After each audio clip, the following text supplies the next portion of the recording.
Assalamualaikum warahmatullahi wabarakatuh. Waalaikumsalam warahmatullahi Dari wabarakatuh. kelompok satu akan mempresentasikan eh, mata kuliah telaah kurikulum. Materinya secara perkembangan kurikulum di Indonesia. Anggota kelompok saya yang pertama saya sendiri Muhammad Akmal Aziz. Kedua Ikram Faris. Yang selanjutnya akan membacakan PPT sifat yang ketiga.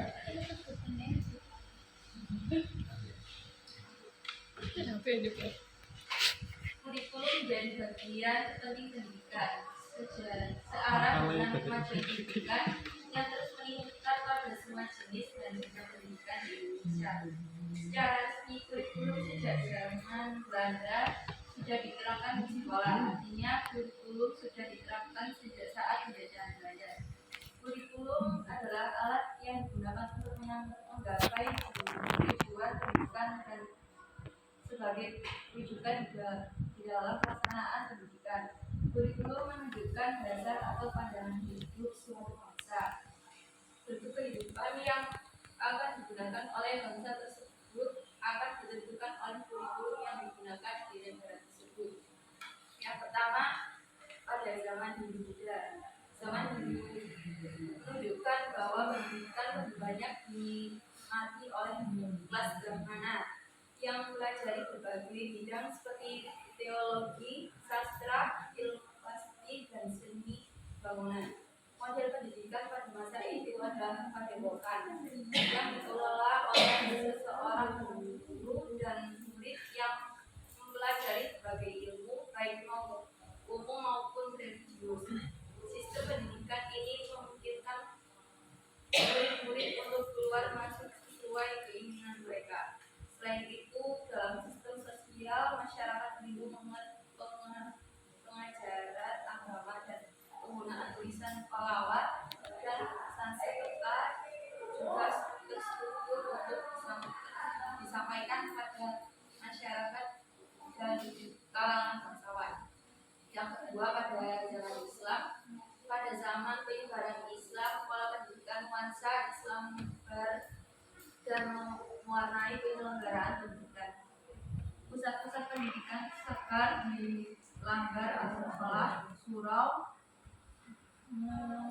munasa atau madrasah, masjid, dan pesantren.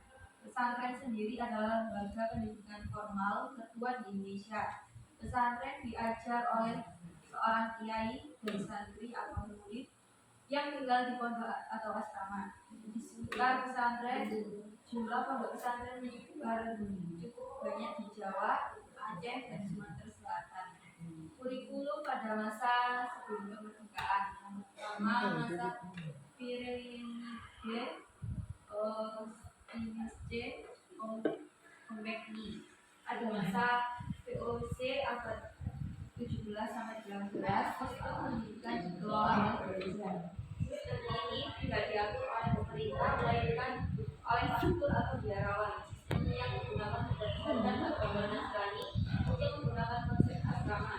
Namun pada masa ini pendidikan hanya untuk tingkat dasar dalam mengajarkan baca, tulis, dan buku. Yang kedua, pada masa Hindu Belanda. Pada masa kolonial Belanda di Nusantara, sistem pendidikan terstruktur dengan jenjang pendidikan yang jelas, bersifat sekuler dan dikelola langsung oleh pemerintah. Rekrutmen siswa bersifat diskriminatif untuk membedakan antara pelajar keturunan Eropa dan pribumi. Hanya terbuka bagi kalangan bangsawan. Sistem pendidikan pada masa itu dapat dibagi menjadi pendidikan dasar, lanjutan, hukum atau umum, dan kedua. Dan ini dengan pendirian institusi seperti Sofia, Nias, dan Rex School.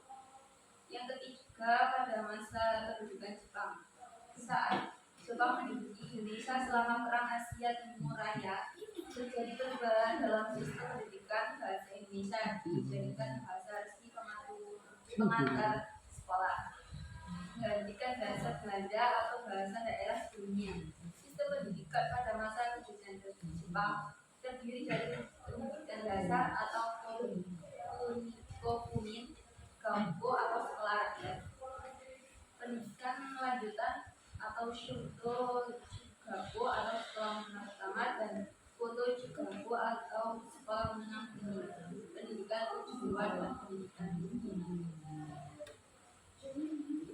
Selanjutnya akan dijelaskan oleh Mas Tama.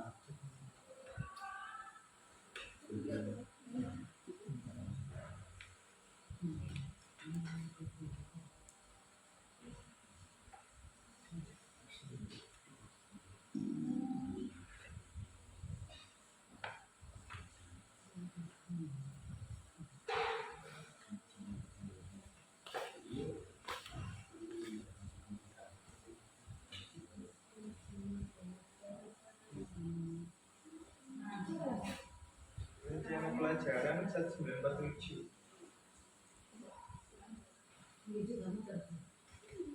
Kurikulum pertama rencana pelajaran 1947 muncul setelah kemerdekaan Indonesia. Ini merupakan pengembangan dari kurikulum yang digunakan oleh Belanda. Mulai diterapkan di sekolah pada tahun 1950. Kurikulum ini menekankan pendidikan karakter, kesadaran bernegara, dan keterampilan sosial, serta menghubungkan materi pelajaran dengan kehidupan sehari-hari. Kurangnya penekanan pada pendidikan pikiran dan lebih menitikberatkan pada pendidikan moral, seni, dan olahraga. Rencana pelajaran terurai 1952. Kurikulum ini lebih merinci setiap mata pelajaran yang disebut rencana pelajaran terurai 1952. Silabus mata pelajaran ini jelas sekali. Seorang guru mengajar satu mata pelajaran, fokusnya pada pengembangan daya cipta, rasa, karsa, karya, dan moral. Mata pelajaran diklasifikasikan dalam 5 kelompok bidang studi, yaitu moral, kecerdasan, emosional atau artistik, kepribadian atau keterampilan, dan jasmania. Kurikulum 1964 dan 1968. Perintah menyempurnakan kurikulum di Indonesia menjelang tahun 1964 dengan rencana pendidikan 1964 yang bertujuan memberikan pengetahuan akademik pada rakyat di tingkat SD. Kemudian kurikulum 1968 merupakan pembaruan dari kurikulum 1964 dengan menekankan pembinaan jiwa Pancasila, pengetahuan dasar, dan kecakapan khusus. Tujuan pendidikan dalam kurikulum 1968 adalah membantu manusia Pancasila yang kuat, sehat jasmani, dan meningkatkan kecerdasan, keterampilan jasmani, moral, pekerti, dan keyakinan beragama. Kurikulum 1975 bertujuan untuk membuat pendidikan lebih efisien dan efektif dengan memperkenalkan prosedur pengembangan sistem nasional atau PSI. Sistem satuan pelajaran diperkenalkan yang mencakup rencana pelajaran untuk setiap bahasan dengan detail seperti tujuan fungsional khusus, materi pelajaran, kegiatan belajar mengajar, dan evaluasi. Selanjutnya kurikulum 1984. Kurikulum 1984 menerapkan pendekatan proses skill approach dengan fokus pada aktivitas siswa sebagai subjek belajar, disebut juga sebagai student active learning. Selanjutnya kurikulum 1994 dan suplemen kurikulum 1999 mencoba menggabungkan elemen dari kurikulum sebelumnya, tapi belum berhasil memadukan tujuan dan proses pembelajaran. Kritik terhadap kurikulum ini muncul karena beban belajar siswa yang berat. Jatuhnya Soeharto pada 1998 diperkenalkan suplemen kurikulum baru 1999 disusun kurikulum 1994 disusun sebagai penyempurnaan dari kurikulum 1984. Selanjutnya adalah kurikulum 2004 KBK. Kurikulum berbasis kompetensi, menekankan kompetensi siswa dalam setiap pelajaran, tetapi ujian masih menggunakan soal pilihan ganda. Menyebabkan kebingungan meskipun diuji cobakan di beberapa kota di Pulau Jawa dan kota besar di luar Pulau Jawa. Penerapan KBK kurang memuaskan karena kebingungan guru mengenai kompetensi yang diinginkan.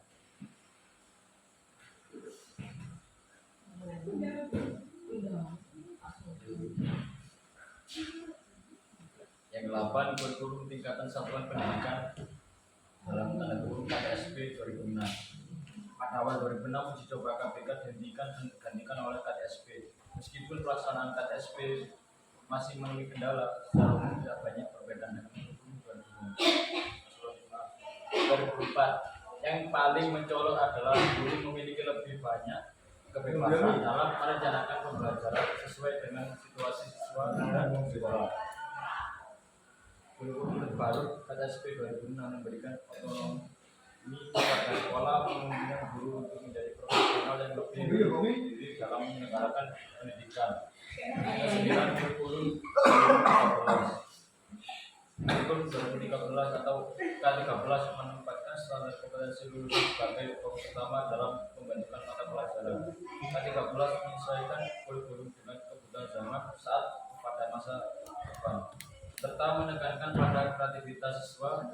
Kurikulum ini mengintegrasikan pengetahuan, keterampilan, dan sikap positif serta dirancang untuk berkelanjutan dari SD hingga SMA. Dalam K13, siswa didorong untuk menjadi kreatif dan inovatif, mengingat pentingnya temuan dan kreativitas di masa depan. Yang terakhir, kurikulum Merdeka Belajar. Kurikulum 2013 atau K13 menerbitkan standar kompetensi lulusan sebagai fokus utama dalam pembentukan mata pelajaran.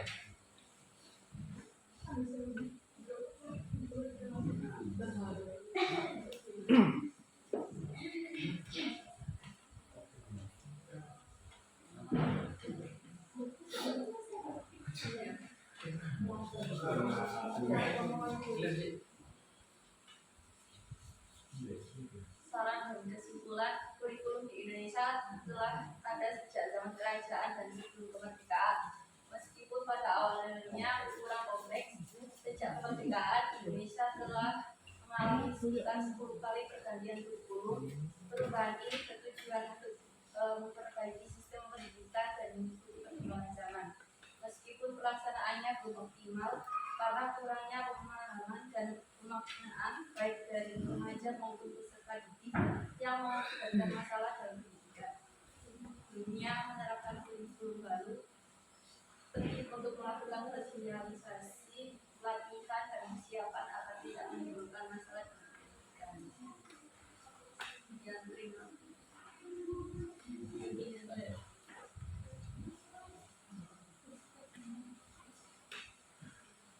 Mohon barangkali ada pertanyaan, silakan dari teman-teman. Oh, Mas Oleh silakan. Barangkali ada yang ditanyakan.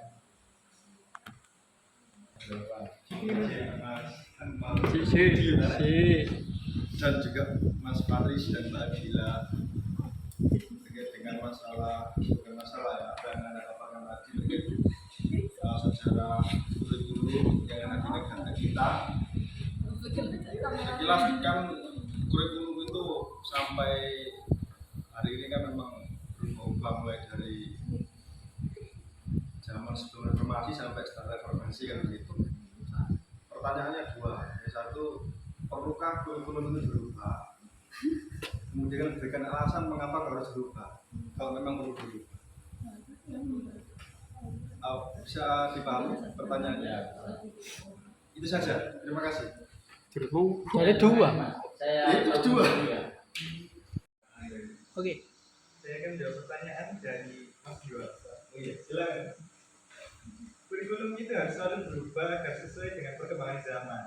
Apalagi masa sekarang ini kan ilmu pengetahuan dan teknologi informasi itu semakin berkembang, supaya karena kalau tidak ada perubahan itu nanti akan membosankan.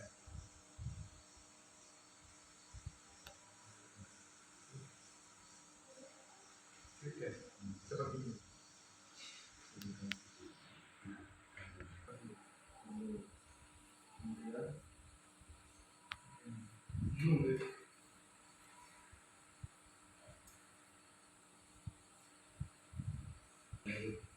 pandangan saya Dengan dipandang dari iya, saya pandang pendidikan itu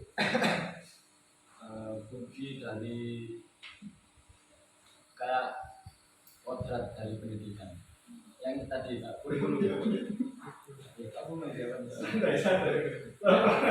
kurikulum yang dirubah alasannya itu ya bersifat bersifat sih kayak kekuatan kodrat, yaitu pendidikan adalah menuntun kita, jadi ada berubah-berubahnya ya, contohnya kayak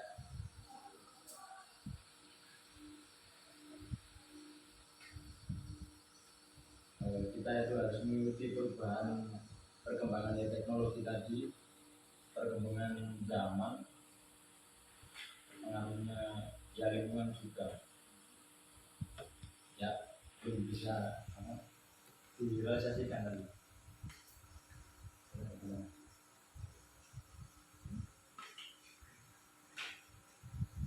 Gimana Mas Bapak sudah bisa menangkap dari jawaban kelompok 1 atau belum? Mana Mas Bapak? Biasanya kayak terpaksa ya. Saya jadi nanti ya satu menjelaskan dari pertanyaannya Mas Bapak kan tadi bertanya apakah kurikulum itu wajib berubah dulu ya Mas ya? Alasannya kenapa? Kalau ini bukan masalah wajib dan tidak, tetapi kalau kita melihat perkembangan zaman, tentu mau tidak mau memang kurikulumnya harus mengikuti perkembangan zaman. Kita hidup di zaman teknologi yang semakin canggih, ya. Saat ini pun sudah ada istilah revolusi 4.0. Sebentar lagi 5.0. Kalau kurikulum kita tidak mengarah ke sana, tentu ya SDM yang dikeluarkan tidak bisa mengikuti perkembangan teknologi perkembangan zaman. Dalam hal misalnya sekarang ya pembelajaran aja sekarang sudah berusaha mengarah teknologi, itu pun sebetulnya kalau pandangan saya, opini saya itu karena paksa COVID kemarin. Kalau bukan karena COVID, sepertinya pendidikan belum mengarah ke teknologi. Ya, padahal wacana teknologi ya yang arah pendidikan arah teknologi itu sudah banyak sekali dan sudah lama, tetapi belum dilaksanakan karena merasa belum siap dan sebagainya. Sedangkan sektor-sektor yang lain seperti misalnya sektor ekonomi telah perbankan itu sudah menerapkan teknologi 4.0. Sekarang kita mau apa-apa tidak bawa dompet bisa, ya kan? Ambil uang tanpa ke ATM bisa, tanpa harus memasukkan kartu bisa. Sedangkan pendidikan kemajuannya apa? Zoom. Mengarah pembelajaran daring itu pun karena kemarin kita terpaksa kan karena COVID. Ya, salah satu hikmah COVID itu ya akhirnya kita mau nggak mau ya dunia pendidikan akhirnya masuk ke dalam dunia teknologi digital. Nah, jawabannya kalau ini bukan masalah wajib, tetapi memang sesuai kebutuhan zaman. Ya. Jadi mau tidak mau kurikulum itu pasti berubah. Kan tidak mungkin misalnya sekarang sudah ada perkembangan teknologi yang semakin canggih, kita masih mengikuti kurikulum misalnya di tahun 47. Ya, ini kan kurikulum masih perencanaan pembelajaran, di mana memang isinya hanya kaitannya dengan materi aja, ya. Materi aja di mana materinya itu sifatnya lebih ke arah apa? Kenegaraan, ya. Daya juang bagaimana supaya warga negara Indonesia itu punya rasa juang yang tinggi dan sebagainya. Itu kurikulum di tahun 47. Kemudian semakin ke sini ada perkembangan, ada perbaikan terus menerus. Jadi bukan mesti kemudian buat itu langsung sempurna gitu. Kurikulum K13 itu juga tidak langsung sempurna. Ada yang namanya kurikulum K13 revisi. Kemudian kurikulum Merdeka saat ini apakah juga sudah sempurna? Belum. Sudah menjawab tantangan zaman belum? Belum. Yang mengatakan Anda ya belum. Mungkin saat ini Anda belum merasakan, ya. Tetapi karena Anda kan merasakan kurikulum Merdekanya kan di saat kuliah ya. Nah, mungkin mungkin adik-adik Anda atau ponakan Anda mungkin ada efeknya ya 10 tahun ke depannya. Jadi apa? Oh mungkin dia lebih kreatif ya. Kemudian apa? Penggunaan teknologinya mungkin juga lebih pandai adik-adik Anda sama seperti saya. Saya dalam hal menggunakan teknologi karena saya ahli program kurikulum lama. Saya tidak begitu pintar dalam penggunaan teknologi berbeda dengan anak-anak yang sekarang. Mungkin dalam hal teknologi ada lebih mahir dibandingkan saya. Karena apa? Sudah produk kurikulumnya berbeda, gitu ya. Nah makanya meskipun saat ini juga kadang-kadang kurikulum merdeka itu dianggap berusaha menjawab tantangan zaman ya, lebih ke arah karena literasi dan numerasi dari siswa Indonesia itu dianggap rendah, makanya ada kurikulum merdeka. Sedangkan literasi dan numerasi itu adalah kunci.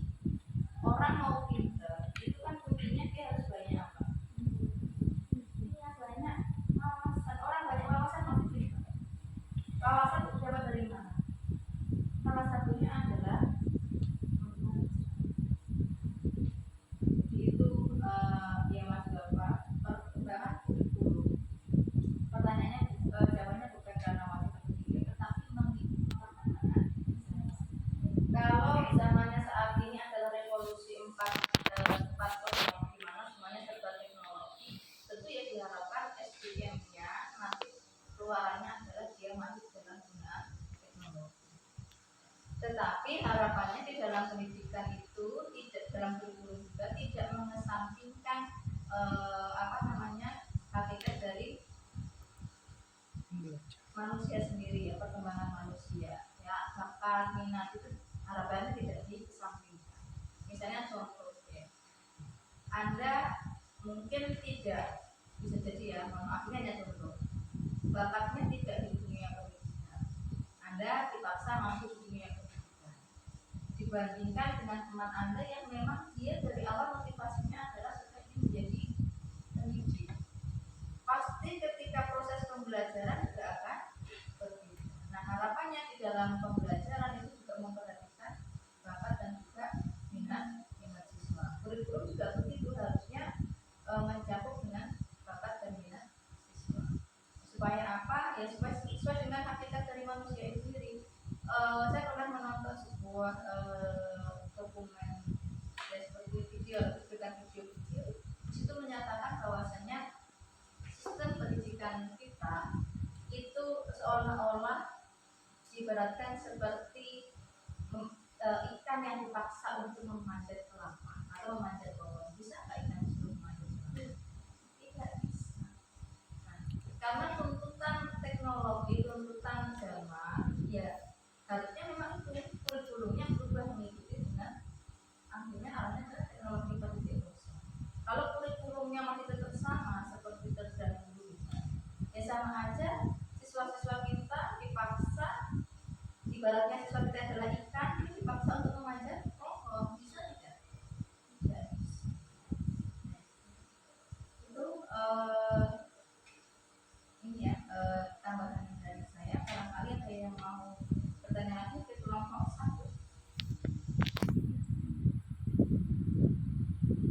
Ada? Sudah paham ya terkait sejarah perkembangan kurikulum. Jadi kurikulum kelompok 1 baik terus ya, bahwasanya pemaparan-pemaparannya kurikulum itu ya dari sebelum kemerdekaan bahkan sampai saat ini selalu mengalami perubahan. Sebelum kemerdekaan ada yang namanya kurikulum agama, karena waktu itu penyebaran Islam adalah agama ya, di mana di dalam agama Hindu yang bisa menuntut yang bisa mengenyam pendidikan itu hanyalah kaum beragama. Ya, bahkan kalau saya pernah menonton film Mahabharata, pernah ya, atau pernah mendengar film Mahabharata, itu kan ada seorang anak yang dia sebetulnya titisan dewa, tapi karena dibuang ibunya, sehingga dia diadopsi atau dibesarkan oleh kaum Sudra. Kaum Sudra itu kaum paling rendah ya di dalam kasta Hindu. Ya, karena dia dari Sudra, akhirnya dia kan tidak bisa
iya 45 ada 44 45 itu kurikulum yang didirikan oleh apa ya, intinya sebelum Merdeka saya lupa kan ada Belanda, di mana kurikulum itu memang sudah mulai lebih baik ya dibandingkan dengan kurikulum sebelumnya. Ya, kurikulum itu sudah ada menggunakan bahasa Indonesia, yang mana mungkin kalau di zaman Belanda dulu ketika anak-anak ingin sekolah, yang di sekolah hanyalah kaum bangsawan, ya, kaum elit, anaknya pejabat-pejabat.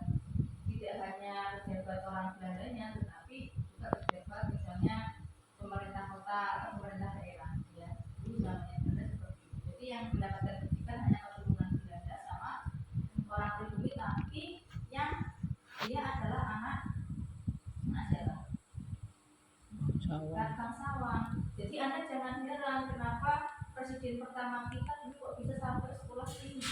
Ya karena salah satunya adalah anak bangsawan kala itu. Ya. Kalau anak orang biasa ya mohon maaf ya tidak bisa.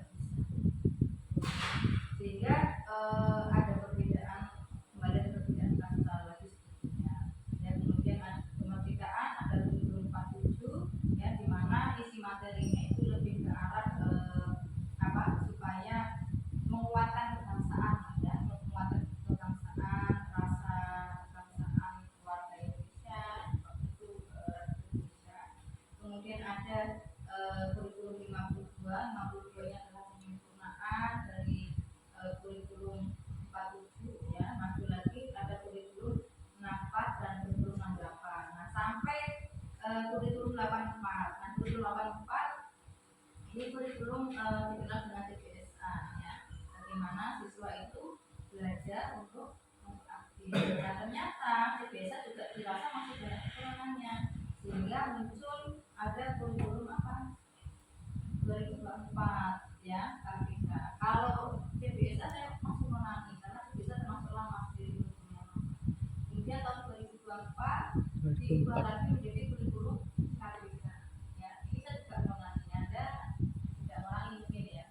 Di mana kurikulum ini adalah kurikulum berbasis kompetensi. Mungkin saya pernah menjelaskan di pertemuan sebelumnya bahwasanya kurikulum berbasis kompetensi itu tidak mengejar, bukan masalah waktu, tetapi adalah bagaimana siswa itu tuntas ya kompetensinya. Jadi ketika misalnya kompetensi membaca misalnya, kalau saya belum tuntas di kompetensi itu ya saya tidak akan lanjut. Ya tetap ada yang namanya remedi. Nah, kurikulum KPK juga kemudian banyak dinilai masih banyak kekurangannya ya, sehingga dilakukan kajian dan akhirnya ada yang namanya kurikulum KTSP, berubah menjadi kurikulum KTSP, itu kurikulum tingkat satuan pendidikan. Nah, yang membedakan apa dengan KPK? Di KTSP ini sekolah diberi wewenang penuh ya, wewenang penuh untuk menyusun kurikulumnya. Nah, berikutnya di tahun 2013 ada perubahan kurikulum lagi, itu namanya kurikulum K13 ya.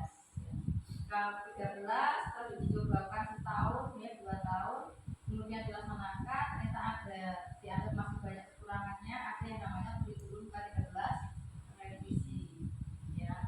Kemudian setelah K13 revisi, nah sekarang di tahun 2020 itu ada kurikulum lagi. Nah, tentunya perubahan kurikulum ini bukan karena ganti menteri dari kurikulum, bukan ya. Melainkan memang tuntutan zaman. Baik, ada yang mau ditanyakan lagi ya? Tidak? Kalau tidak ada, kelompok satu bisa menyimpulkan.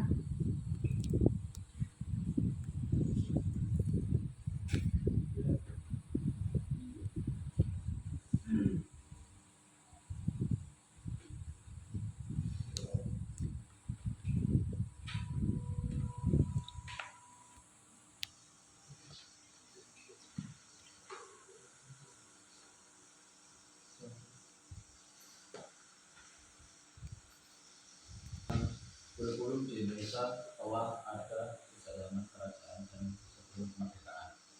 Meskipun pada awalnya kurang kompleks, sejak kemerdekaan Indonesia telah mengalami sekitar 10 kali pergantian kurikulum. perubahan ini bertujuan untuk memperbaiki sistem pendidikan dan mengikuti perkembangan zaman, meskipun pelaksanaannya belum optimal karena kurangnya pemahaman dan pemaknaan baik dari pengajar maupun peserta didik yang mengakibatkan masalah dalam pendidikan. Sebelum menerapkan kurikulum baru, penting untuk melakukan sosialisasi, pelatihan, dan persiapan agar tidak menimbulkan masalah dalam pendidikan. Sekian dari kelompok 1. Mohon maaf atas kesalahan kata ataupun pemaparan yang kurang, dan terima kasih juga yang telah memberikan